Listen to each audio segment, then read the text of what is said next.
Hello everyone, welcome to Sleepy Classes. I am Anshuman and in today's CSAT practice series we are going to see lecture 18. अब देखिए इस series में already हमने 17 lectures में कुछ important concepts को cover किया और उसके साथ कुछ अच्छे क्वालिटी के क्वेश्चंस भी सॉल्व किए। लास्ट लेक्चर में लेक्चर 17 में हमने जो है अगेन इंग्लिश कॉम्प्रिहेंशन के कुछ क्वेश्चंस लिए थे PYQs जो कि आपके 2020 या 21 में आए हुए क्वेश्चंस थे, तो उसको हमने देखा और आपको डेफिनेटली उससे फ़ायदा हुआ होगा। अगर आप इस चैनल पे नए हैं और आप पहली बार इस वीडियो को देख रहे हैं तो इस प्लेलिस्ट को आप पूरी तरह से देख सकते हैं राइट फ्रॉम लेक्चर 1। आपको काफ़ी ज़्यादा फ़ायदा होगा। ये एक प्रैक्टिस सीरीज़ है। प्रैक्टिस सीरीज़ का मतलब क्या है कि यहाँ पर हम लोग कंसेप्ट्स को, जो इम्पॉर्टेंट कंसेप्ट्स है जिससे क्वेश्चन बनता है, उसको यहीं पर हम लोग एक्सप्लेन करते हैं। अलॉन्ग विथ क्वेश्चंस भी हम लोग यहीं पर सॉल्व करते हैं। ठीक है, तो एक तरह से आप बोल सकते हैं आपने कंसेप्ट पढ़ा और उसका एप्लीकेशन भी जो है आपको यहीं देखने को मिल जाएगा। तो आप जो है, अगर आपको इस सेशन का मैक्सिमम बेनिफिट लेना है तो आपको क्या करना है, यहाँ पर ही आप वीडियो पॉज करिए और अपने साथ एक पेन एंड पेपर लेकर बैठिए। जो भी क्वेश्चन आपको स्क्रीन पे दिखता है, वीडियो को पहले पॉज करिए और उस क्वेश्चन को अटेम्प्ट करिए। वंस आपने क्वेश्चन अटेम्प्ट कर लिया है, फिर आप अपना आंसर मैच करिए और फिर जो है आप सॉल्यूशन देखिए। इस तरह से क्या होगा, धीरे धीरे धीरे धीरे करके आपका एक कॉन्फिडेंस बिल्ड होगा सीसैट में, खास करके क्वांटिटेटिव एप्टीट्यूड में, क्योंकि उसमें आपको पता है उसमें कंसेप्ट्स क्लियर होने चाहिए और आपका एप्लीकेशन भी आपको आना चाहिए। ठीक है, तो चलिए करते हैं स्टार्ट। अब देखिए लेक्चर 18 में आज जो है हम लोग क्या देखने वाले हैं, कुछ अगेन अच्छे क्वालिटी के क्वेश्चंस। लास्ट आप बोलेंगे 5 to 6 लेक्चर्स में हमने क्या किया है कि हमने कैट जैसे MBA का जो एग्ज़ाम होता है वहाँ पर क्या होता है कि क्वांट के या फिर हम लोग आगे लॉजिकल रीजनिंग के भी देखेंगे और इंग्लिश कॉम्प्रिहेंशन के कुछ अच्छे क्वालिटी के क्वेश्चंस आते हैं। तो अब क्योंकि आपको पता है सीसैट का लेवल हर साल इंक्रीज़ हो रहा है, चाहे वो 2019, 2020, 21 सारे ईयर्स के अगर आप क्वेश्चंस को एनालाइज करेंगे तो आपको लगेगा कि क्वांट के क्वेश्चंस जो हैं या क्वांटिटेटिव एप्टीट्यूड जो बोलते हैं, मैथ्स के क्वेश्चन आप बोल सकते हैं, उनका लेवल जो है हर साल कुछ अच्छा होता चला जा रहा है। तो आपकी तैयारी भी उसी लेवल की होनी चाहिए, तभी आप एग्ज़ाम में कंफर्टेबल होंगे। तो इसी कारण हमने थोड़ा सा लेवल अप किया है क्वेश्चंस का और हम लोग सीसैट से थोड़े से टफ क्वेश्चंस सॉल्व कर रहे हैं। अगर ये सारे क्वेश्चंस आप सॉल्व करके जाते हैं तो जो सीसैट में जो क्वेश्चंस आएगा आपको एग्जाम में, वो आपको रिलेटिवली ईजियर लगेगा। ठीक है, और आप परेशान नहीं होंगे कि इस तरह के क्वेश्चंस हमने कभी देखा नहीं था। तो चलिए करते हैं स्टार्ट। देखिए फर्स्ट क्वेश्चन है क्या यहाँ पे, Joseph, this is a question of geometry mensuration, सब चीज़ का एप्लीकेशन है यहाँ पे। तो आप क्या करिए, पहले वीडियो को पॉज करिए, बहुत अच्छा क्वेश्चन है ये, इसको सॉल्व करने की कोशिश करिए। इसमें application of speed, distance and time भी है, कुछ यूनिट्स को आपको ध्यान में रखना है। बहुत ही एक ओवरऑल कॉम्प्रिहेंसिव क्वेश्चन है। तो वीडियो को पॉज करिए, पहले क्वेश्चन को अटेम्प्ट करिए, फिर जो है आप ऑप्शंस मैच करिए और फिर जो है इसका सोल्यूशन देखिए। ठीक है, तो चलिए करते हैं स्टार्ट। यहाँ पे देखिए क्या है, Joseph diametrically crosses a semi circular playground and takes 48 seconds less than if he crosses the playground along the semicircular path. If he walks 50 meters in 1 minute, the diameter of the playground is, ठीक है, यहाँ पर क्या है कि एक semi circular playground है। तो आपको पता है सेमी सर्कल क्या होता है, अगर आपको पता है ये सर्कल है एक, अगर जिनको नहीं पता है तो बता देते हैं।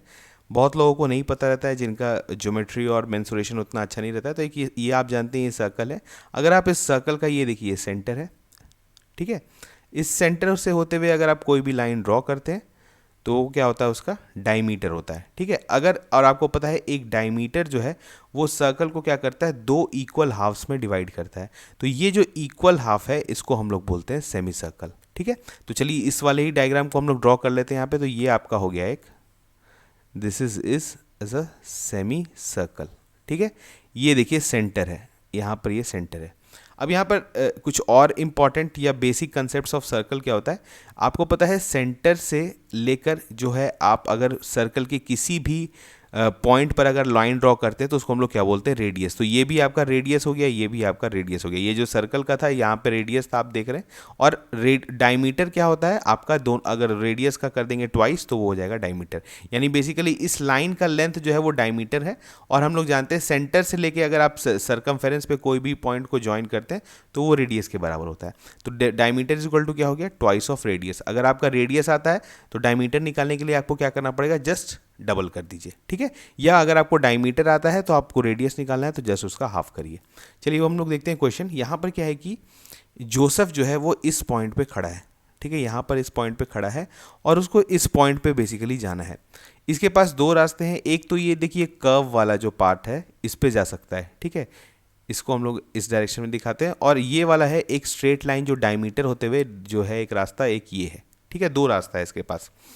तो यहाँ पर क्या है, जोसेफ डायमेट्रिकली मतलब क्या हुआ, through diameter, diametrically crosses a semi circular playground and takes 48 second less than if he crosses the playground along semi circular path, ये वाला जो पाथ है।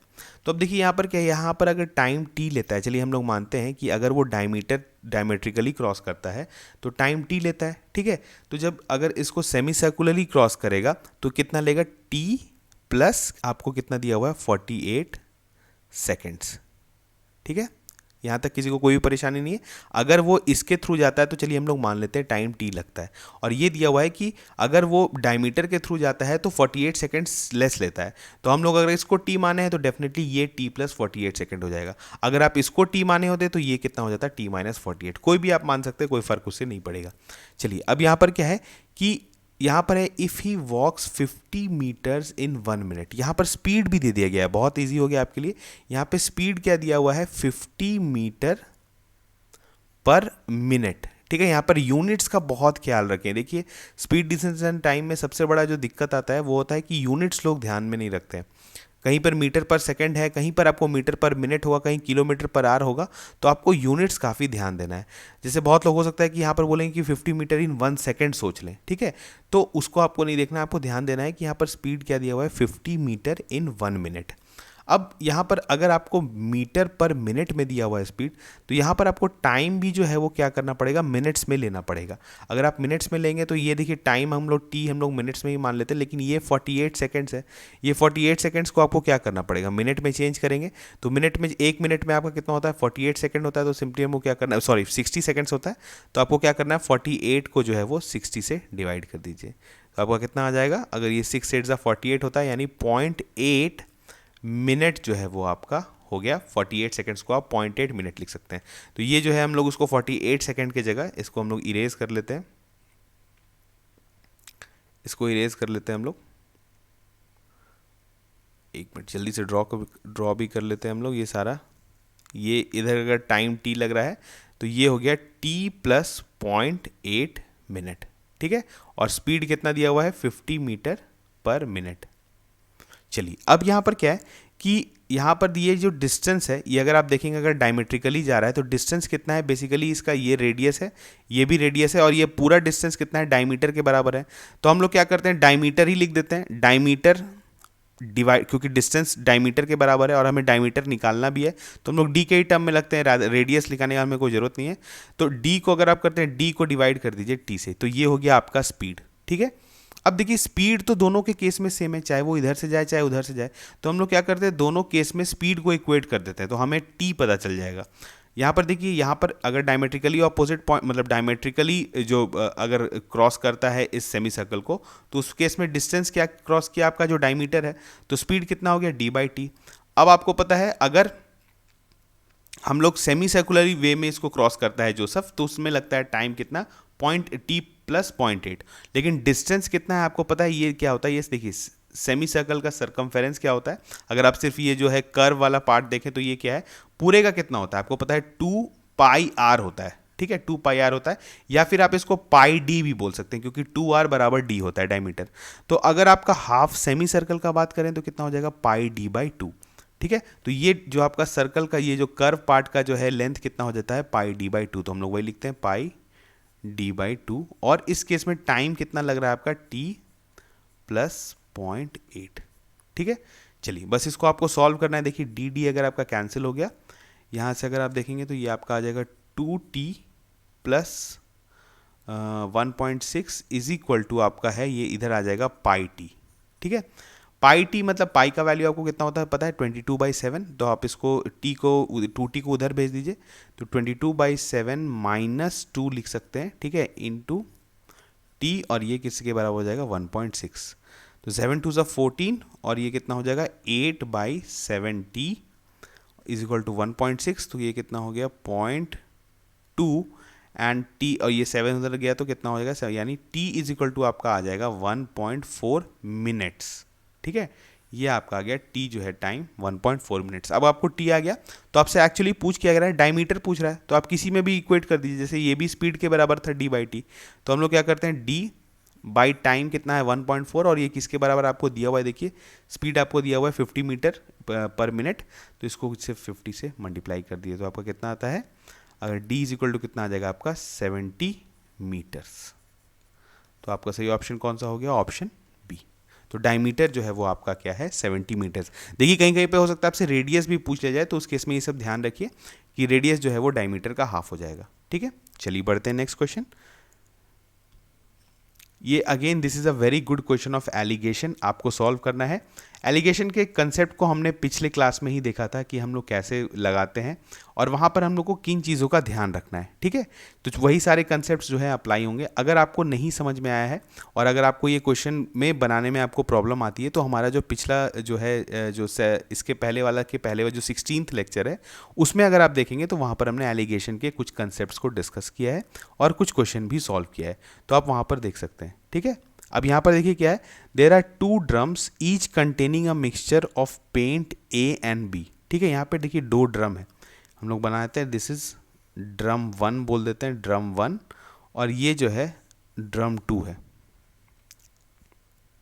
अब क्या है, इसमें ए और बी का मिक्सचर है। ठीक है, ए एंड बी, इसमें भी ए एंड बी है, दोनों जो है वो ए एंड बी का मिक्सचर है। अब क्या है, ड्रम 1 में जो है ए और बी जो है वो किस रेशियो में है, 18:7। यहाँ पर A:B जो है वो कितना है, 18:7। ठीक है, और ड्रम 2 में हमें नहीं बताया गया। ओके, अगर हम लोग इन दोनों को मिलाते हैं, ये जो यहाँ से आप मतलब ड्रम 1 में जो भी मिक्सचर है उसको और ड्रम 2 में जो भी मिक्सचर है उसको किस रेशियो में मिला रहे हैं, 3:4। मतलब जो क्वांटिटी ले रहे हैं उसका रेशियो कितना है, 3:4 में अगर हम लोग मिलाते हैं तो एक नया मिक्सचर बनेगा जिसमें ए और बी ही रहेंगे। तो उसमें क्या है, आपको दिया है कि जो फाइनल जो मिक्सचर बनता है उसका उसमें ए और बी का रेशियो कितना है, ए बाई बी अगर हम लोग बोलेंगे तो वो कितना है, 13/7।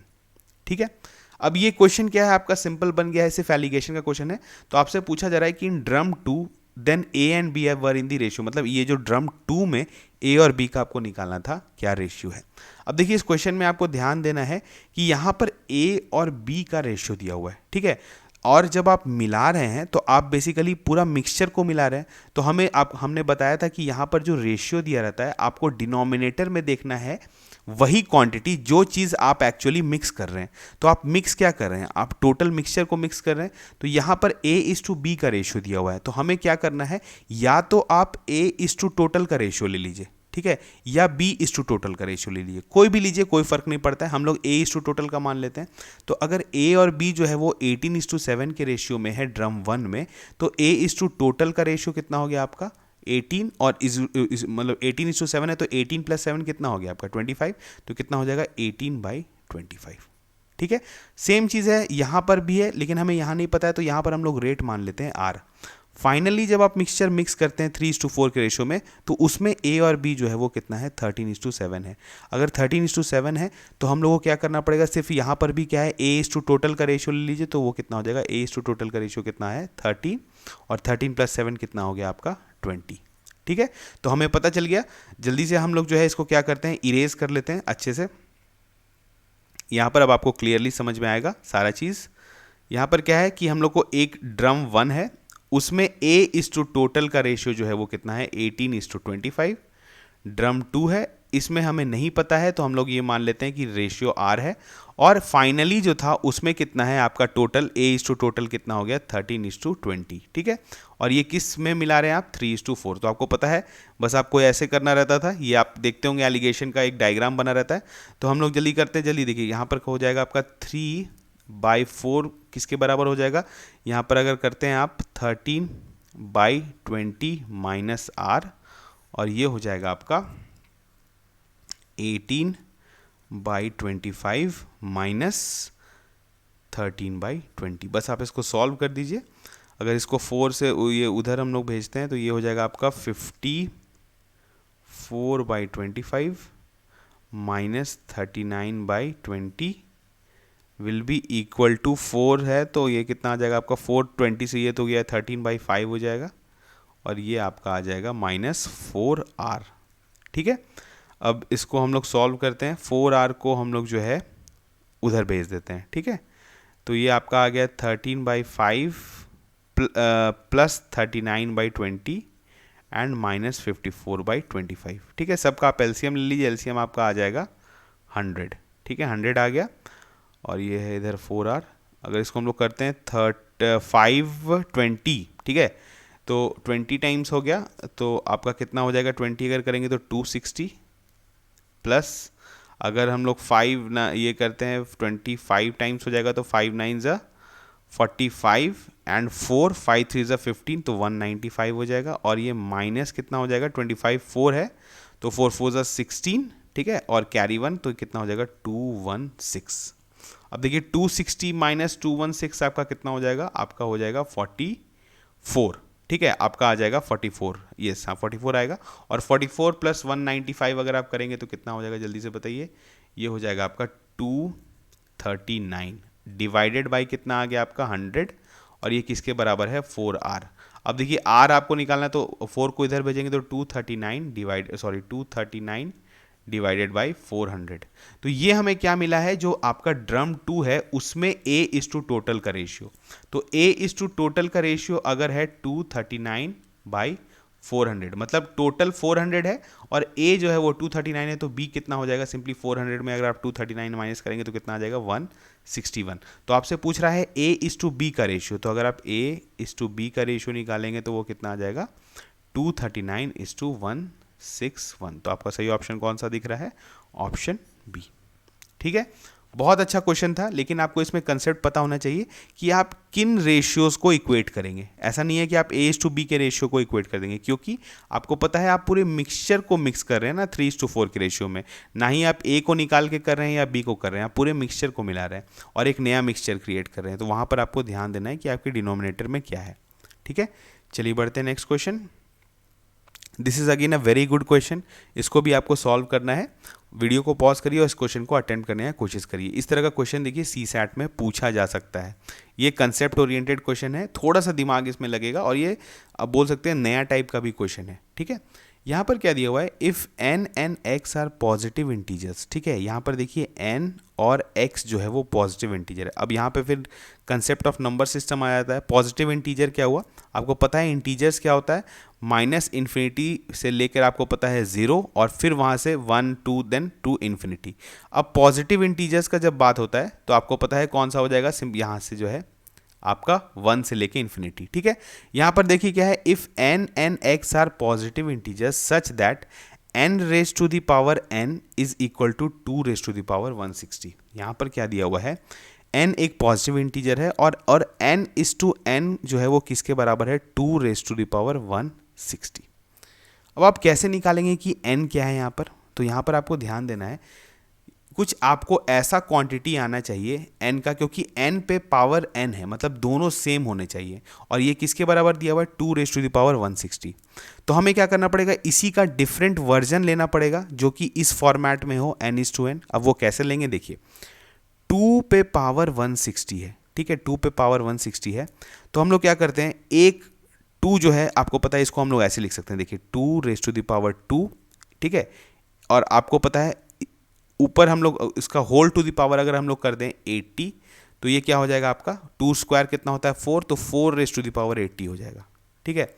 लेकिन अभी देखिए अभी इस फॉर्मेट में है, ये n इज टू n के फॉर्मेट में नहीं है। चलिए तो एक बार और ट्राई करते हैं, 80 है ना, यहाँ तो हम लोग क्या करते हैं कि एक 2 और अंदर, मतलब ऐसा करते हैं, तो हम लोग लिखते हैं इसको, देखिए 2 स्क्वायर किया है, तो हमें नेक्स्ट जो है 2 क्यूब हम लोग नहीं कर सकते क्योंकि 160 जो है वो 3 का मल्टीपल नहीं है। तो हम लोग क्या करते हैं, नेक्स्ट क्या करेंगे, 2 रेज टू द पावर 4 करेंगे और बाहर क्या हो जाएगा आपका, मतलब होल पे पावर कितना आ जाएगा आपका 40। तो अगर आप 2 रेज टू द पावर 4 करते हैं तो कितना हो गया 16 रेज टू द पावर 40। क्या आपके इस फॉर्मेट में है n इज टू n, तो नहीं, तो ये भी ऑप्शन नहीं होगा। आगे देखते हैं, अगर आपने 2 स्क्वायर कर लिया फिर 2 रेज टू द पावर 4 कर लिया, नेक्स्ट क्या होगा आपका 2 रेज टू द पावर 5। अगर हम लोग 2 रेज टू द पावर 5 करते हैं, क्योंकि 5 भी जो है वो 160 का जो है एक तरह से डिवीज़र है, तो 2 रेज टू द पावर 5 भी आप कर सकते हैं। 2 रेज टू द पावर 5 अगर करते हैं तो 160 को 5 से अगर आप करते हैं डिवाइड तो कितना होता है 32। तो 2⁵ रेज टू द पावर 32, 2⁵ का वैल्यू कितना होता है आपको पता है, 2⁴ 16 होता है, 16 में एक और 2 मल्टीप्लाई किया तो 32। तो वाह, आपका आ गया वो फॉर्मेट कि 32 रेज टू द पावर 32, यानी 2⁵ 160 को हम लोग कैसे लिख सकते हैं, 32 रेज टू द पावर 32। तो देखिए ये n/n के फॉर्मेट में आ गया। यानी हमें यहाँ से क्या पता चला, हम लोग इसको इरेज कर लेते हैं, हम लोग जल्दी से इरेज कर लेते हैं। इसका मतलब क्या पता चला कि n का वैल्यू जो है वो कितना है, 32। देखिए क्वेश्चन अभी आपका सॉल्व नहीं हुआ है, अभी आपने जस्ट फर्स्ट स्टेप किया है कि आपने n डिटरमाइन कर लिया है। ठीक है, ये सब आपको जल्दी जल्दी करना है। अब क्या दिया हुआ है, and n² + 2n is a integral multiple of 2x, 2⁵x। तो आपको बताना है largest possible value of x क्या होगा। देखिए कि यहाँ पर अगर आप n² करते हैं तो n² बेसिक n का वैल्यू कितना है, 32 है। ठीक है, n का वैल्यू 32 है और 32 को हम लोग कैसे लिख सकते हैं, 2⁵5। ठीक है, अब अगर आप n² करते हैं तो मतलब क्या हुआ, इसी का स्क्वायर कर रहे हैं, अगर इसका स्क्वायर कर रहे हैं तो कितना हो गया, 2⁻10 प्लस करते हैं क्या आपका 2⁻n, अगर 2 है और इस पे पावर कितना हो जाएगा आपका, n का वैल्यू कितना था आपका, 32 था, तो हम लोग लिखते हैं 32। ठीक है, ये जो क्वांटिटी है आपका, इसको बोल रहा है कि ये इंटीग्रल मल्टीपल है 2⁻x का। ठीक है, तो आपको बताना है कि x का मैक्सिमम पॉसिबल वैल्यू क्या होगा। अब देखिए ये जो 2⁻10 है और 2⁻32 है, अगर इस एक्सप्रेशन में हम लोग 2 का हाईएस्ट पावर निकाल लें तो वही पावर जो है हाईएस्ट पावर वही x का वैल्यू होगा, क्योंकि वही मैक्सिमम पॉसिबल वैल्यू होगा x का, जो कि इसको कंप्लीटली इंटीग्रल वैल्यूज देगा इसका मल्टीपल्स में। ठीक है, तो हम लोग क्या करते हैं, 2⁻10 को अगर हम लोग बाहर निकाल लेते हैं, ठीक है जल्दी देखिए, 2⁻10 को अगर हम लोग बाहर निकालते हैं तो अंदर क्या बचा, 1 + 2⁻22। ठीक है, अब देखिए ये जो भी क्वांटिटी आएगा अंदर, this will be an odd number. ठीक है, तो इसमें 2 डेफिनेटली नहीं होगा, तो आपका बाहर निकल के आया 2⁻10 और नीचे अगर आप इसको 2⁻x से डिवाइड करते हैं तो x का मैक्सिमम पॉसिबल वैल्यू क्या हो सकता है, x will be equal to 2⁻10, यानी मतलब ये 2x जो है वो 2⁻x जो है वो किसके बराबर होगा, 2⁻10 के। तो x का वैल्यू कितना हो जाएगा आपका, 10। तो आपका सही ऑप्शन कौन सा है, ऑप्शन बी। अब आप समझ रहे हैं, बहुत इजी क्वेश्चन था, इसमें बस आपको n डिटरमाइन करना था। वंस आपने n डिटरमाइन कर लिया तो आप जो है इस क्वेश्चन को इजीली सॉल्व कर सकते थे, और ये काफ़ी चांसेस है इस तरह का क्वेश्चन आपसे CSAT में आपको देखने को मिल जाए, क्योंकि इसमें क्या है, बेसिक एप्लीकेशन है, यहाँ पे कुछ बहुत ज़्यादा कंसेप्ट नहीं लग रहा है। बस आपको पता है कि अगर आप 2⁻160 को 32⁻32 के जैसा लिख सकते हैं, और इसको अगर आपको कन्वर्ट करने आता है, अगर आपको पावर्स में प्रॉब्लम नहीं होता है तो ये आपने कन्वर्ट कर लिया, आपको n मिल गया, उसके बाद बस आपको ये वाला ही कुछ इस जो भी इससे आ रहा था आपको एक्सप्रेशन, उसको जो है सिंप्लीफाई करना था और आपका जो x का वैल्यू आ गया। ठीक है, चलिए बढ़ते हैं नेक्स्ट क्वेश्चन में। On selling a pen at 5% loss and a book at 15% gain, Karim gains ₹7। ठीक है, if he sells the pen at 5% gain and book at the 10% gain, he gains ₹13। What is the cost price of the book in the book का price, आपको cost price पूछ रहा है। तो देखिए आपको पता है हम लोग क्या करते हैं, पेन के कॉस्ट प्राइस को P मान लेते हैं और बुक के कॉस्ट प्राइस को B मान लेते हैं। ठीक है, अब क्योंकि पर्सन जो है वो बुक और पेन दोनों खरीदा होगा तो उसका कंबाइंड कॉस्ट प्राइस कितना हो गया, P + B। ठीक है, अब आपको पता है कि 5% लॉस पर पेन को बेच रहा है, तो सेलिंग प्राइस ऑफ पेन क्या है, फर्स्ट केस में सेलिंग प्राइस ऑफ पेन क्या है आपका, सिंपली आप बोल सकते हैं 5% लॉस पे है, यानी अगर आपका P आपका जो है अगर कॉस्ट प्राइस है तो सेलिंग प्राइस कितना हो जाएगा, 0.95P। ठीक है, यहाँ पे हम लोग डेसिमल्स ले रहे हैं, यहाँ पर फ्रैक्शन लेने का जरूरत नहीं है। जनरली आपको पता है हम लोग परसेंटेज में फ्रैक्शंस यूज़ करते हैं, लेकिन यहाँ पर आपको डेसिमल से ज़्यादा फायदा होगा। चलिए आप लोग देखते हैं। उसके बाद क्या है, आपको सेलिंग प्राइस अगर हम लोग बोलें फर्स्ट केस में, अगर आपका बुक का बात करें तो बुक का कॉस्ट प्राइस कितना है, B, और यहाँ पर 15% गेन हो रहा है, तो यानी कितना हो रहा है, आप बुक को कितने में बेच रहे हैं, 1.15B में। ठीक है, ये बहुत इजी आपको समझ में आ रहा है, क्यों, क्योंकि आप क्या कर रहे हैं, बी में ही उसका 15% ऐड कर दे रहे हैं, तो 15% बी का कितना हो गया, 0.15B, उसी को अगर आप 1 में ऐड कर देंगे तो कितना हो जाएगा, 1.15B। ठीक है, सेम वही चीज़ है, बस डेसिमल और फ्रैक्शन का बात है, अगर आप इसका डेसिमल हटा देंगे तो आपको फ्रैक्शन मिल जाएगा। अब यानी देखिए फर्स्ट केस में इसका कंबाइंड सेलिंग प्राइस कितना है, 0.95P + 1.15B, और इसका कंबाइंड कॉस्ट प्राइस कितना था, P प्लस बी। तो इसी का जो है डिफरेंस आपको दे दिया गया है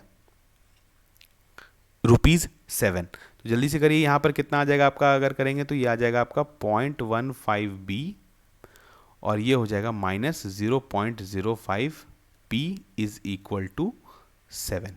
ठीक है, ये आपको दिया है, इक्वेशन 1 मिल गया।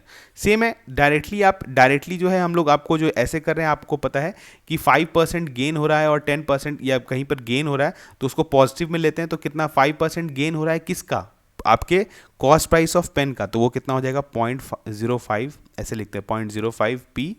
ठीक है, और आपका बुक का गेन कितना है, 10% है, तो कितना हम लोग लिख देंगे 0.1B आपका हो गया। ये टोटल आपका कितना है और ये किसके बराबर है आपका 13 के बराबर। ठीक है, तो ये आपको इक्वेशन 2 मिल गया। सेम आप वैसे कर सकते थे जैसे हमने फर्स्ट स्टेप में किया, लेकिन आपको डायरेक्टली दिया हुआ है तो आपको कोई करने का जरूरत नहीं है, सेम चीज़ हम लोग कर रहे हैं।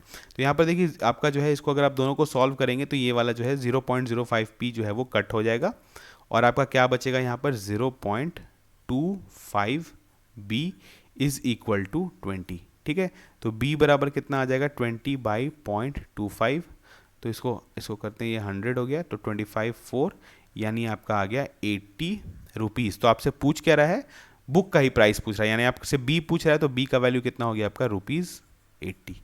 अगर आपसे पेन का पूछता तो आप किसी भी इक्वेशन में पुट करते आपका जो है P का वैल्यू आ जाता। तो आपका सही ऑप्शन कौन सा हो गया, ऑप्शन ए।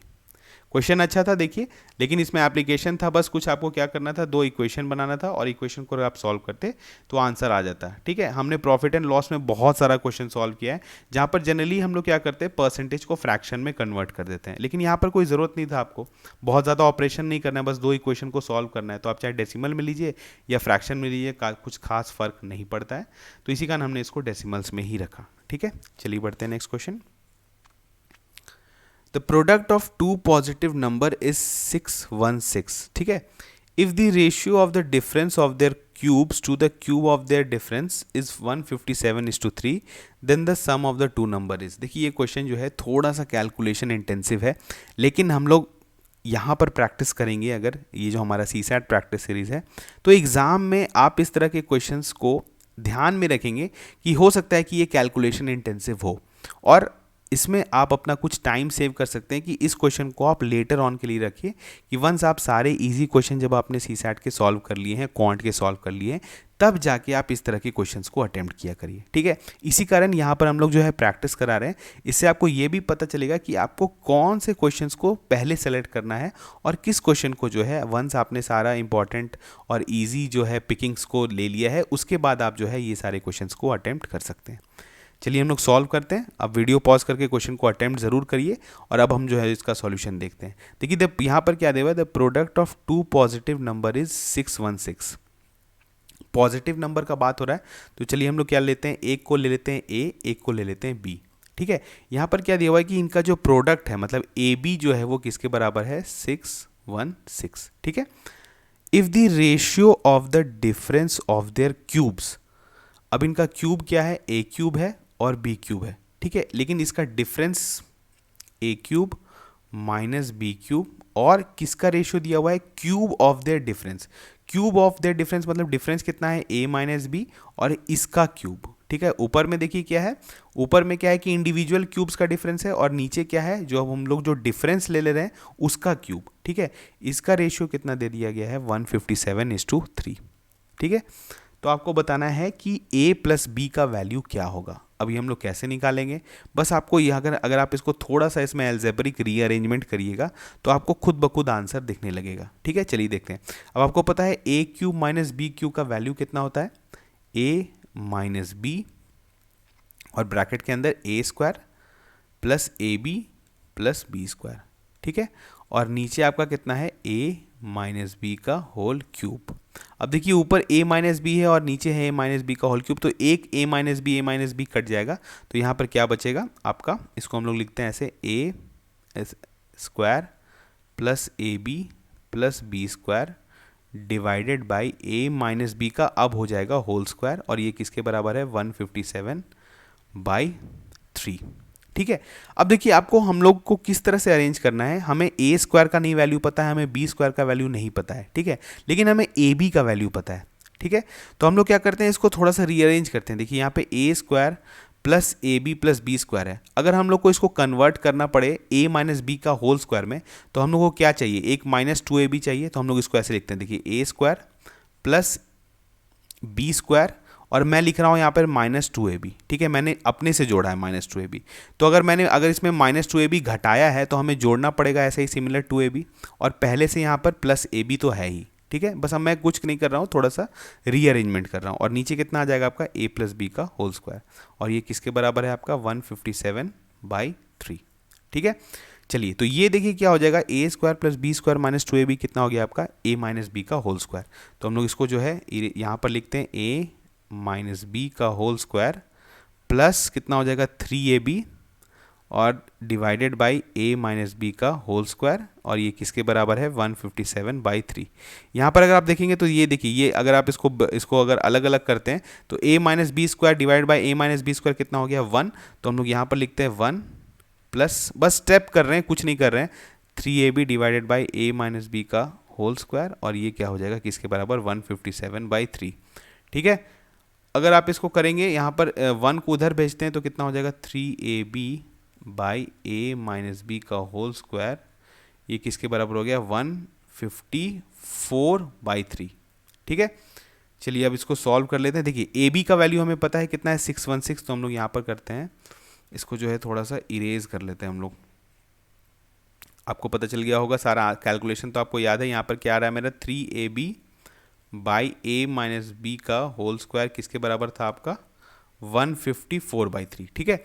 अब देखिए क्या कर रहे हैं हम लोग, जो है ए बी में पुट कर रहे हैं 616, तो 3 इंटू 616 हो गया, ठीक है, और इंटू 3 इधर कर देते हैं और डिवाइड कर देते हैं 154 से, ये किसके बराबर आ जाएगा आपका ए माइनस बी का होल स्क्वायर, ठीक है। अगर आप इसको सॉल्व करते हैं तो 154 में अगर आप करेंगे तो देखिए 4 टाइम्स में चला जाएगा, ठीक है, 4 टाइम्स में जाता है, तो आपका कितना हो जाएगा 4 3 2 यानी 36 हो जाएगा, यानी a माइनस बी का होल स्क्वायर जो है वो किसके बराबर आ गया आपका 36, यानी a माइनस बी जो है वो आ गया 6। अब देखिए आपको क्या है कि दोनों नंबर का डिफरेंस पता चल गया है, ठीक है, लेकिन हमें क्या चाहिए a प्लस बी का वैल्यू, ठीक है।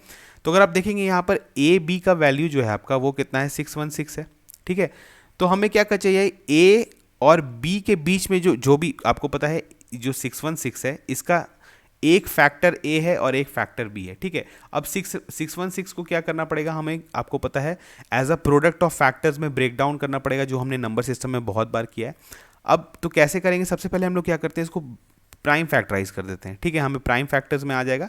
अगर आप 616 को पहले 2 से करते हैं तो कितना होगा 2 3 6 308, ठीक है। फिर 2 से करिए तो कितना हो जाएगा 154, फिर आगे करते हैं 2 7 14 77, और फिर कितना हो जाएगा 7 11, ठीक है। अब बताइए इनका कॉम्बिनेशन लेके, ठीक है, आप कुछ ऐसा कॉम्बिनेशन बताइए कि दो फैक्टर निकल के आए जिसके बीच का डिफरेंस 6 है, ठीक है।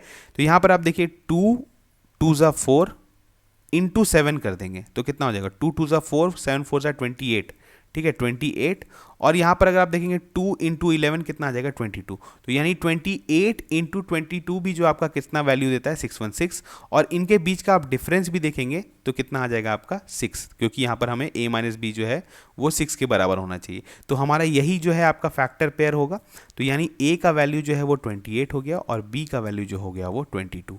तो आपसे पूछ क्या रहा है, then the sum of the two number is, तो अगर सम करेंगे दोनों का तो कितना हो जाएगा 28 + 22 दैट विल बी 50, यानी आपका सही ऑप्शन हो गया ऑप्शन ए, ठीक है।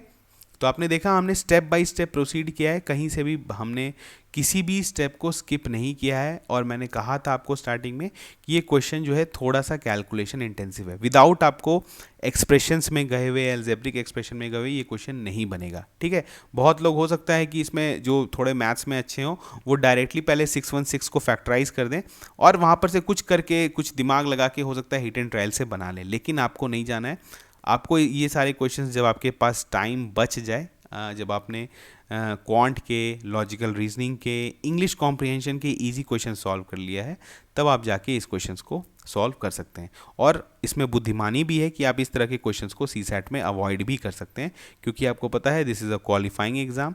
सारे इजी पिकिंग्स के बाद अगर आपको अच्छा नंबर आ रहा है, आपने अच्छे क्वेश्चंस अटैम्प्ट कर दिए, तो ये सारे क्वेश्चंस में आपको टाइम वेस्ट करने का ज़रूरत नहीं है, ठीक है। चलिए एक लास्ट क्वेश्चन है, इसको सॉल्व कर लेते हैं, ये भी बहुत अच्छा क्वेश्चन है। यहाँ पर क्या है, Rohan Mohan Sohan invest money in the ratio 3:4:5 in fixed deposit having respective annual interest rate in the ratio 6:5:4। ठीक है, what is their total interest income in rupees after a year if Mohan interest income exceeds Rohan by 250। देखिए, question को कभी भी देखकर परेशान मत हुआ करिए, ये क्वेश्चन बहुत इजी है। ठीक है, बस आपको करना क्या है कि कुछ कुछ यहाँ पर जैसे रेशियोज दिया हुआ है, तो बस आपको इक्वेशन बनाना पड़ेगा। रेशियो दिया हुआ है तो आपको ऑब्वियसली एक मल्टीप्लाइंग फैक्टर चाहिए, उसको जैसे ही आप मल्टीप्लाई करेंगे तो आपको एग्जैक्ट वैल्यू मिल जाएगा, और उसके बाद आपको उस इक्वेशन से सॉल्व करके जो है आपको वो जो मल्टीप्लाइंग फैक्टर है उसका वैल्यू निकाल लेना है। उसके बाद आपको सारी चीज़ जो है वो पता चल जाएगा। अब देखिए, हम लोग लिखते हैं रोहन मोहन सोहन। हमने इस तरह का क्वेश्चन बहुत बार सॉल्व किया है, इसी कारण आपको परेशान होने का ज़रूरत नहीं है। इनका क्या है कि इनका जो मनी है वो किस रेशियो में इन्होंने इन्वेस्ट किया है, 3:4:5। मतलब जितना रोहन ने किया है, जितना मोहन ने किया है, जितना सोहन ने किया है, जो भी मनी इन्वेस्ट किया है इन्होंने, उसका रेशियो आपस में क्या है, 3:4:5। तो अब अगर हम बोलेंगे कि ये तो रेशियो है, अगर हम लोग को एग्जैक्ट वैल्यू निकालना है तो इनका क्या करते हैं, कुछ कॉमन मल्टीप्लाइंग फैक्टर x मान लेते हैं। तो यानी रोहन का आपका बताइए इन्वेस्ट, अगर आप बोलेंगे मनी का इन्वेस्टमेंट कितना हो गया 3x, मोहन का कितना हो गया 4x, और इसका कितना हो गया 5x। ठीक है, सेम चीज़ देखिए, इनका क्या बोला जा रहा है, इंटरेस्ट का बात हो रहा है, इंटरेस्ट का बात हो रहा है। इंटरेस्ट का जो रेशियो है वो कितना है, 6:5:4 है। तो इस इंटरेस्ट रेट का रेशियो है, अगेन इसमें भी एक मल्टीप्लाइंग फैक्टर होगा, तो उसको हम लोग मान लेते हैं क्या, y। ठीक है, तो यानी एग्जैक्ट इंटरेस्ट कितना हो गया, 6y, 5y एंड 4y। ठीक है, अब आपको पता है कि जो इंटरेस्ट होगा, जो इंटरेस्ट निकालेंगे, इंटरेस्ट बेसिकली क्या होता है, आपको इंटरेस्ट जो भी होता है, जो भी आपका प्रिंसिपल अमाउंट, जो भी मनी इन्वेस्टेड है, उसका परसेंटेज, उसका जो है आपको सिंपल निकालना रहता है। तो हम लोग क्या करते हैं कि अगर आप करेंगे, देखिए अगर यहाँ पर क्या दिया हुआ है कि आपको टोटल इंटरेस्ट इनकम निकालना है तीनों का, लेकिन उससे पहले क्या दिया हुआ है कि मोहन का जो इंटरेस्ट इनकम है वो रोहन से एक्सीड करता है ₹250। ठीक है, तो आप बताइए कि यहाँ पर मोहन का जो है वो इंटरेस्ट इनकम क्या होगा, उसका प्रिंसिपल अमाउंट जो भी है 4x इंटू आपका जो है आपका 5y कर देंगे तो हमें इंटरेस्ट अमाउंट मिल जाएगा, यानी करते हैं 20xy। अगर हम लोग करते हैं तो दिस इज दी अमाउंट, आप बोल सकते हैं एक तरह से, ये जो अमाउंट है ये क्या है, इंटरेस्ट अमाउंट है किसका, मोहन का। और ये क्या बोल रहा है कि ये रोहन से, जो रोहन का इंटरेस्ट अमाउंट है उससे 250 ज़्यादा है। अब रोहन का इंटरेस्ट अमाउंट कितना है, उसका प्रिंसिपल इंटू उसका इंटरेस्ट करेंगे तो 3x इंटू 6y करेंगे तो कितना हो जाएगा आपका 18xy, तो -18xy करते हैं, और ये किसके बराबर दिया हुआ है 250। तो यहाँ पर से हमें क्या मिल जाएगा, देखिए 2xy इज इक्वल टू 250, यानी xy जो है वो किसके बराबर मिल गया 125। ये बहुत अच्छा चीज़ मिल गया आपको, x और y का आपको मल्टीप्लिकेशन का वैल्यू मिल गया। अब आप बोलेंगे इसको हम लोग को यूज़ कैसे करेंगे, बस देख लीजिए, यहाँ पर क्या है, आपको बोल रहा है कि what is their total interest income, मतलब तीनों का। तो इसका कितना है, देखिए 3x इंटू 6y है। ठीक है, तो कितना हो जाएगा आपका 18xy, हम लोग यहाँ पे लिख रहे हैं 18xy। मोहन का कितना हो जाएगा 4x इंटू 5y है, तो कितना हो जाएगा 20xy। और सोहन का कितना हो जाएगा 5x इंटू 4, ये भी कितना हो जाएगा 20xy। यानी अगर आप सबको ऐड करिए 18 20 ये कितना हो गया आपका 58xy आ गया। अब आपने xy का वैल्यू निकाला है 125, तो बस आपको क्या करना है 125 इंटू 58 करेंगे तो 8 5 40, 4 8 2 16, 22 यानी 1000 एंड 5 5 25, 2 5 2 10, 12 1 यानी 6, तो आपका कितना 0527250। तो आपका सही ऑप्शन कौन सा है, ऑप्शन ए। ठीक है, यानी इनका टोटल इंटरेस्ट इनकम कितना हो गया ₹7250। क्वेश्चन इजी था, बस आपको थोड़ा सा सॉल्व करना था। रेशियो का कंसेप्ट अगर आपको पता है तो आप जो है इस क्वेश्चन को सॉल्व कर सकते थे। तो आज हमने देखा कुछ अच्छे क्वेश्चंस, कैट के क्वेश्चंस आए हुए हैं, ये प्रीवियस ईयर क्वेश्चन है। तो अब आपको लग रहा होगा कि आप अच्छे क्वालिटी के क्वेश्चन सॉल्व कर रहे हैं, तो CSAT का जो क्वेश्चन आएगा वो इससे रिलेटिवली ईजियर होगा और आपको एग्जाम में से जो है वो काफ़ी फ़ायदा होगा। ठीक है, तो इसी तरह से जो है हम लोग क्वेश्चंस प्रैक्टिस करते रहेंगे, क्योंकि ये बिल्कुल प्रैक्टिस सीरीज़ है, और हम लोग साथ में कंसेप्ट को भी, जो इंपॉर्टेंट कंसेप्ट जो जिसका ज़रूरत है उसको भी यहाँ पर हम लोग ज़रूर डील करेंगे। ठीक है, तो चलिए मिलते हैं नेक्स्ट क्लास में, तब तक थैंक यू।